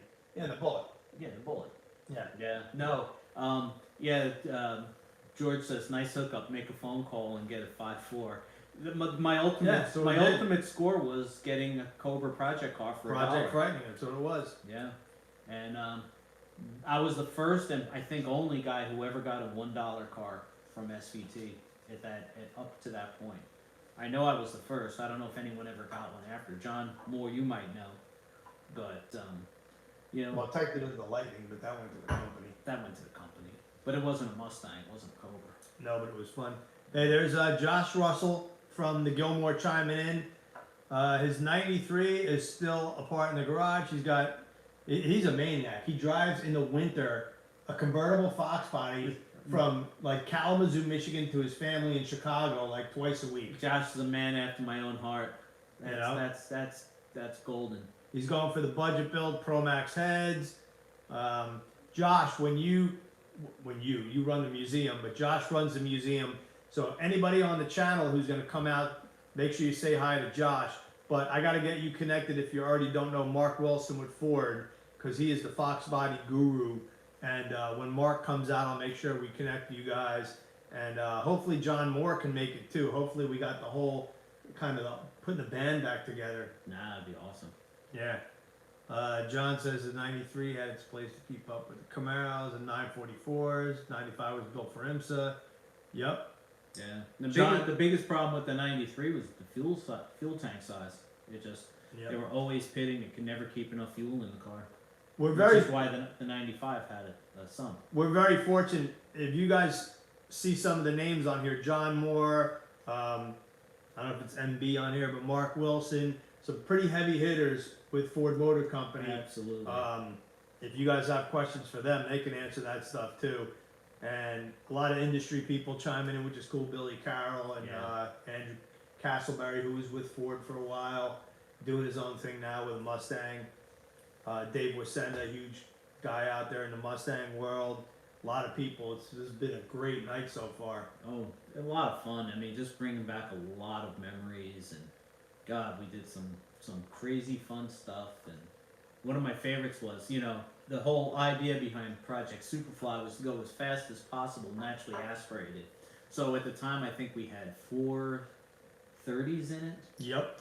430 gears, and someone gave us a press car. Ford dealer in New York gave us a supercharged 4.6 Cobra press car. It was stock gearing, but it had a blower. It had like a Kenny Bell or a Whipple or something. Not a Whipple, might have been a Pro Charger or a Paxton. Right.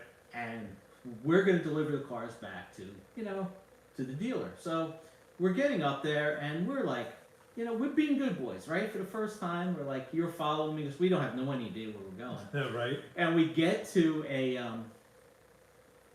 stoplight, and Evan pulls up next to me, and we're about a mile from the dealership. So I figure, what the hell, right? I know where you're going with So we're going, and we launched 2 perfect launches, and the weirdest thing was, it's like, I've got 430s. All I can hear is me shifting. I'm like, and this guy's in like 2nd gear. I'm in 4th. And we're like dead even. I was like, it was so close. And then we had a lift. But I was like, it was so awesome that, my NA Cobra could keep up with a blown stock, otherwise stock Cobra. And it was like, boy. And I think we did it on the way back, because I was driving your car. Uh-huh. So John, let's see here. John McBride, remember the twin turbo? Yes. If you scroll back on my YouTube, I actually have a video on that recently. Probably about 20 videos back. I did a video on that car, the Fox body twin turbo 351. Great story behind that car that Wilson and Moore probably know more about than I do. But that car exists at the Roush Museum. Here's a question that I'm sure neither one of them can answer. Ford guys, is the Mustang getting a version of the Godzilla? I can keep a secret. Right. No. In an answer, no. Anyone know what happened to Gene Deputy? Well, I saw him at PRI a few years ago, but I haven't seen him in. Yeah, unfortunately, I don't think Gene's health is fantastic. I saw him same at PRI and at SEMA a couple of years ago. He's still around. I think he's still doing stuff, but I don't think his health is that great. Nah. But still hanging in there. You know, a lot of the icons that we knew back then are either gone or getting up there in age. I mean, you know, Yeah. we lose Kenny Brown, we lost Bernie, we lost, you know, Yep. so many people. Gotta say thanks to Dave Wissenett for chiming in. Dave, I will see you next time I'm up your way, and we'll get together and have a nice lunch and do a couple things. Appreciate all the support. Let's see what Rest else in we got. peace, Yeah, Bernie. R.I.P. You know, I got a couple cool shots. You might have caught earlier if you've been watching for a little bit. It's taken me a little bit, but I'm putting together kind of a pictorial postcard type video for the YouTube channel with a lot of my old photos. So I got some neat pictures of Bernie, and some of the stuff's never been published. So I got some photos that nobody's ever seen before of. Too bad you don't have a People picture of on Bernie races. recalibrating the fuel system on that. Best Crown freaking Vic. thing ever. How is this? Wilson wants a Godzilla. That's a good one. And here we go. John's chiming in. You can read his comment. Yep. And where was it? What was the scene late '93 when the SN95s were hitting the street? Well, the SN95 was a better car than the Fox in every possible way except one. It was heavier. Yep. And it got the same horsepower. I mean, if ever a car begged for a 351 from the factory, I mean, you know, the Camaro came out in '93 with the LT1 with 275 horses and a lot of torque, and it dropped some weight from the third gens. The SN95 just, and of course, the reason that I was told that from Coletti was they never got the 351 was because they knew the 4.6 was coming. So how do you go from a 5.8 to a 4.6? It was Yep. bad enough going from a 5.0 to a 4.6. Correct. But that was tough. Yep. Yeah, it's been a great ride. We're just still lucky to still get to play with cars, still do all this stuff. Yep. To catch you up on some of the stuff we've been doing more recently, I got obviously the REVan channel, which you're watching now. I'm the editor of Drag Racing Edge magazine, so putting out car magazine. Jim works for NMRA and NMCA. He's got his own muscle car Campy channel, and he's still having fun with cars. We literally, living in Florida now, get to do car stuff pretty much every weekend. And I gotta thank Abe, my man Abe Tang. He's my right-hand man with the videos. Couldn't make it tonight. He was busy working at his place. Hey, John Moore asking a trivia question. Oh, boy. Which came first, Super Stallion or the Cobra R? I think the R. I mean, the Super Stallion. Super Stallion, I think, came first. Yeah, because Super Stallion was like 97, 98. Yeah. Yep. And that car, I think, was actually a test mule for Ford even before that, Yeah. which I think I got that information from John. Yep. Because I did a story not too long ago on that. Yeah, those were fun times. And I remember I was with Jim McCraw, who used to work for Ford on the PR side, and he was my driving partner. We went to Solvang, California, Santa Barbara, to drive the '94 Mustang. Yep. And he got on it and was like, "This is it! This is it! Where's the power? This thing's got no power!" Yep. And I was like, "Wow!" And I think we went 1450s, 1460s in it, which wasn't terrible. Nah. But at the But it same time, it we was wanted- a second slower than the Camaro. You know? Exactly. That was tough to take. So let's see, industry news. We should do like a little thing with industry news when we do these lives. We got to do these lives more than like once every 6 months. But Joe Grippo, my friend, brought up a good point.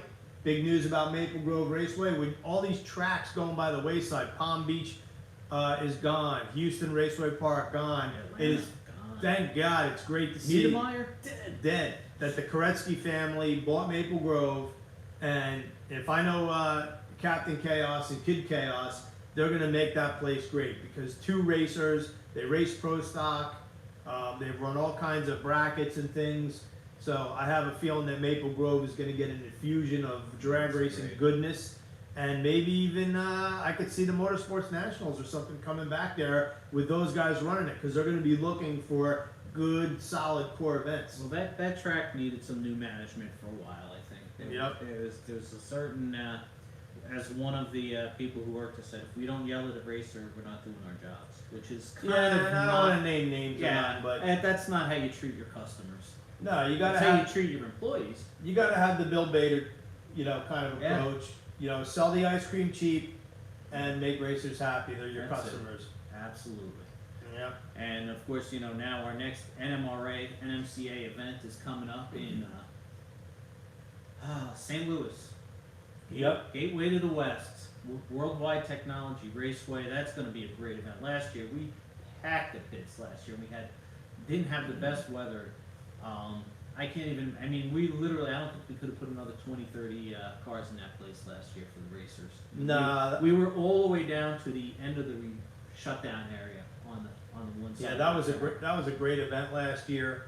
On the REVan front, I'll be at Charlotte at the Four Wides this weekend, watching some NHRA drag racing, taking it all in, and then Abe and I are going on tour. Mhm. We're going to Michigan. We're going to do some cool stuff with Brian. Oh, there's my man. I'll get to Justin in a minute. Michigan. Mhm. So we're gonna go do some stuff with Brian, some 7.3 stuff. We got some really, really neat stuff to reveal Mhm. about the Cyclone. So that's kind of cool. We got some new parts we're gonna show off, and we're talking ultimate man candy. And then we're going out to the Gilmore, which is gonna be fantastic. And then we're going right from there to Vegas to do some cool stuff with Shelby and Hertz, me and Abe. Oh boy. So big announcement coming from Shelby, and we're going to be out there making some videos and talking about what's going on. And then I personally can't wait to go to the Martin, Michigan NMRA and MCA, because that's one of my favorites of the year. I'd never been to that track before. I love it. They treated me right. I was up there with a Mach 1. The people who own the track are fantastic. Oh. US 131. Yeah, great place. It is a beautiful track. Plus we have the factory appearing stock. One of my tire favorite cars. things to see. That event's going Oh. to be awesome. You should do some muscle car campy stuff on those cars. That would be like a Well, whole thing that's, you should do. That's my plan for this weekend, actually, if it stays dry. So Yep. we're And gonna another. go up to Gainesville.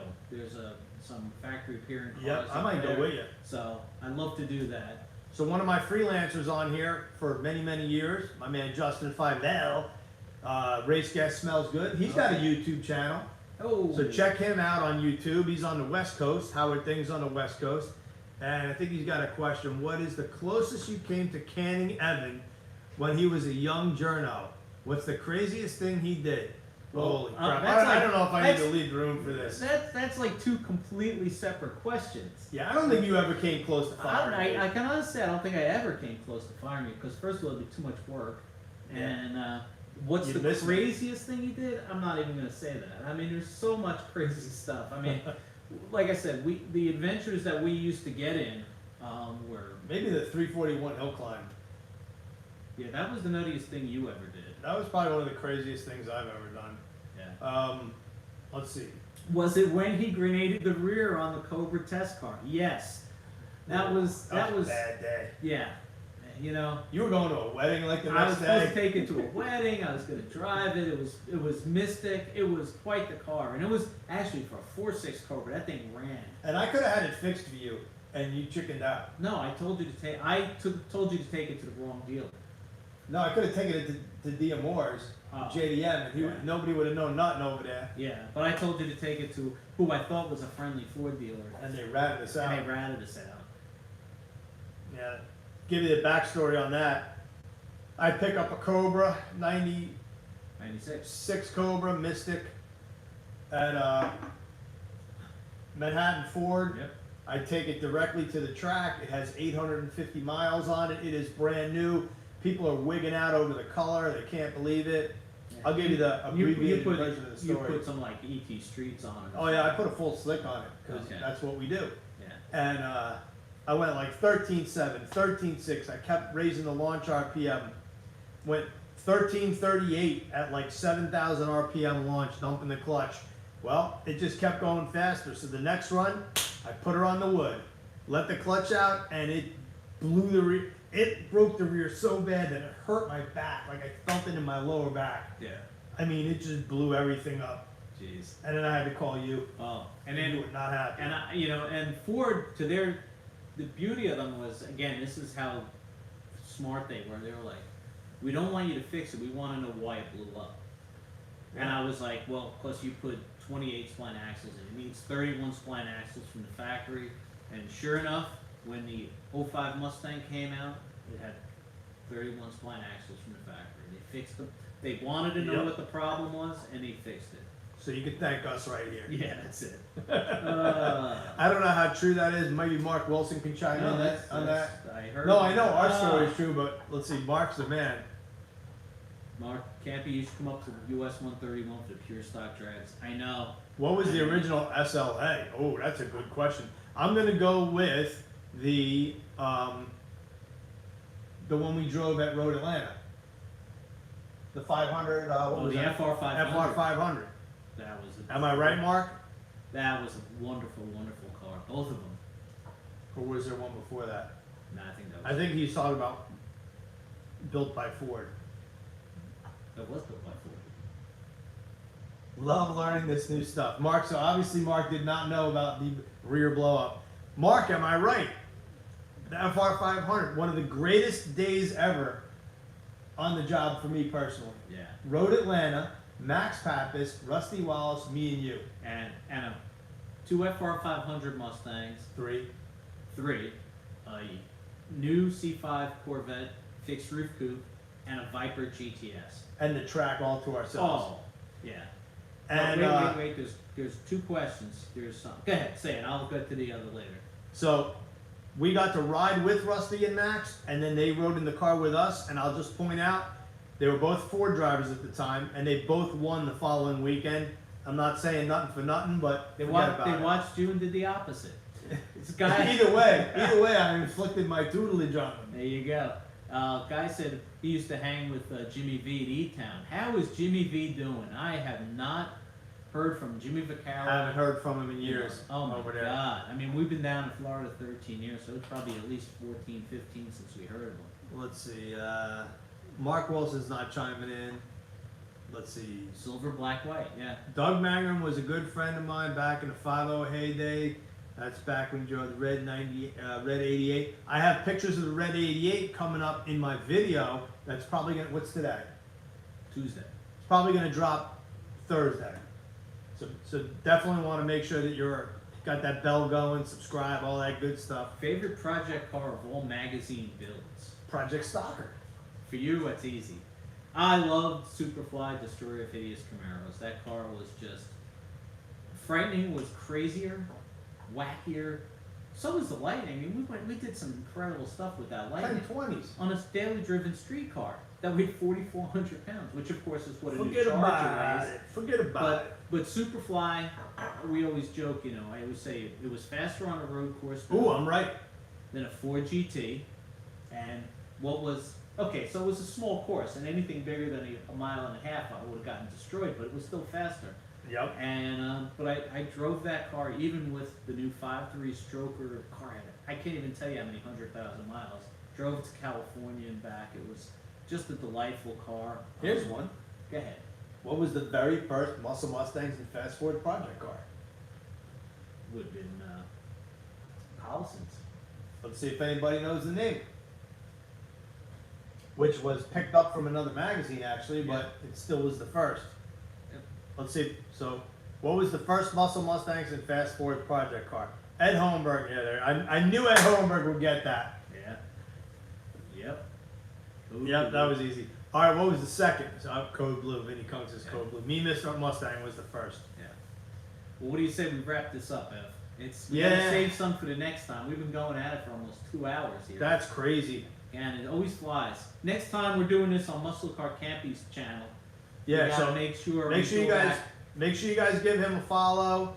Make sure you check out my Boss 302 video. Buy some tickets and use that Evan, because I know he gypped me before. I didn't gyp him. First of all, you can't even say gyp anymore. It's offensive. It is? Yes. It means gypsies, and you're saying that the gypsies. Uh, You know, it'd be like me saying, "Hey, Evan Jewed him down." You can't say that stuff. yeah, well, now that's a little worse. It's the same. I It's don't terrible. buy into this whole political correctness You're not crap. woke, Anyway, definitely as he not said, go to his channel, watch the Boss 302 video, use promo code MCC. Actually, watch my video, watch his video, whichever one you like best, or just buy multiple tickets because you can buy Corvette tickets. That's true. You You know? can buy anything. My promo code and your promo code, they work on They work any for car everything, that they're giving away. And let me tell you, they have a GT 69 Judge convertible. I saw that car. Oh my God, spectacular! Blue with the 4-speed. Oh, they even got Hood tack. they got forget some of about that it. foreign stuff too. They Highway got- headlights over there. It's a Cayman GTS or something. Yeah, they got else. new stuff, that green thing. Yeah. Oh, you're sticking your tongue out, but that's a fantastic car. I know. I drove it in iRacing. Yes. It's as close as I want to get to it. All right, guys, thank you very much for watching. It's been a fun night. We're not going to wait 6 months until we do it again. Okay, wait. He said Uh-oh. George Class says we got to do it till 9. What time is it now? Oh, it's 8:45. I'll give you 5 more minutes. All right, we've got 5 more minutes in Plus, this. we got people in the other room and trying to go to, they want us to go home and stuff like that. Yeah, Campy's over at my house right now. We're doing this from my my humble abode, and he's got to drive home tonight and actually work tomorrow. And I got a meeting with the gym at 6:30 in the morning. Oh man, I know that's everybody's complaining. I do not remember. Dan Boyd, thank you. Like, tell you before we go, you got to tell the story of how Bernie recalibrated the fuel system on that Crown Vic. All right, that's the last story, but let's see here. Jason on Ford Technicals from New Jersey. I do not remember that name, Josh. I do not remember him. His Iron Trap Garage. I will check out that channel. Write that down, Jim.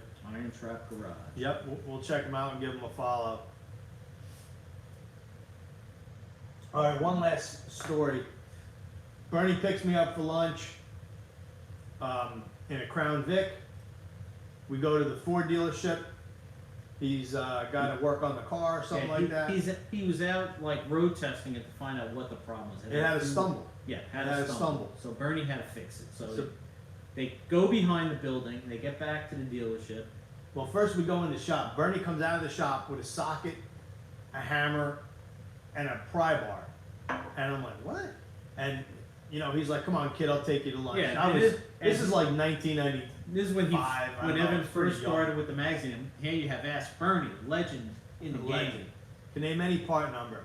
So we get in the car, and there was a lot of good places to eat over there on Route 17, including Steve's Sizzling Steaks. Oh my. Bernie So- loved him some Steves. So he drives behind the building and stops. I'm thinking like, Dan, it was a 5-0. I'm like, what is going on here? So pops the hood, we get out, just me and Bernie. He puts the pry bar under the fuel regulator, and he's like, hold a little pressure on this. I'm holding pressure on it. He looks around, he takes a socket out of his pocket, puts it on the regulator, hits it twice with the hammer, and says, come on, let's go. Car was perfect. Yeah, it got rid of the stumble. So I'm like, Bernie, what are you doing? He's like, recalibrated the fuel system. So, high tech. High tech cars need high tech solutions. Yep. So there you go. And so, all right, if you guys want a prize, I think Tyler won the gift certificate, right? Write that down if you don't mind for me, Jim. And then I know Mark won one of the posters, and I don't know who won the other poster. I already forgot. Well, you can always go back in there. Oh, that's true. I could always check out the comments over there like that. That was still when they was. No, they were round at that point. the They were Crown round. Vics. I was Yeah. round, yeah. It was like a Mustang one. Yeah. It was a 5-liter. Yeah. But Bernie had all the tricks. Yep. Bernie knew how to recalibrate a fuel system. That's for sure. Exactly. So, all right, guys, thanks for checking out the REVan Evan channel. Please go over when we get done tonight, if you haven't already done so, and subscribe to Muscle Car Campy. He's on the tube also. You can follow me on Instagram, Official Ford Guy. You can follow me on my Facebook there. We post all kinds of cool stuff. We really appreciate everybody. It's been a lot of fun. Jim, did you have fun tonight? Oh, I had a ball. I always, I love seeing what people remember about our Muscle Mustangs days. And realistically, we did so many amazing things, and I think that magazine couldn't exist today, even if there were people who still like print, because there would be too many Yep. people watching us, and all they cared about was how much money it made, and Exactly. that we just did the nuttiest, craziest stuff. There was no idea that was too outlandish. No, Mark, thank you very much for chiming in and all the questions and stuff. You're big part of the community, and we appreciate you. Next time we do this, we're going to give away some old copies of Muscle Mustangs. We're going to sign them, I like and it. then that's going to be the prizes that we give away. And Thanks to Comp Cams again too. I think there was NHRA stock at Holmberg. Yep, He wanted a copy of my SVT book, so you got his contact. I have Ed's contact. Yep, So, we'll make sure that happens. So we'll write that down. All right, thanks, Josh. Good night, and we'll see you in a couple of weeks. Take care, everybody, and as Stout Cracker says, put that on a cracker. take care, guys. Good Great night. talking. Yep.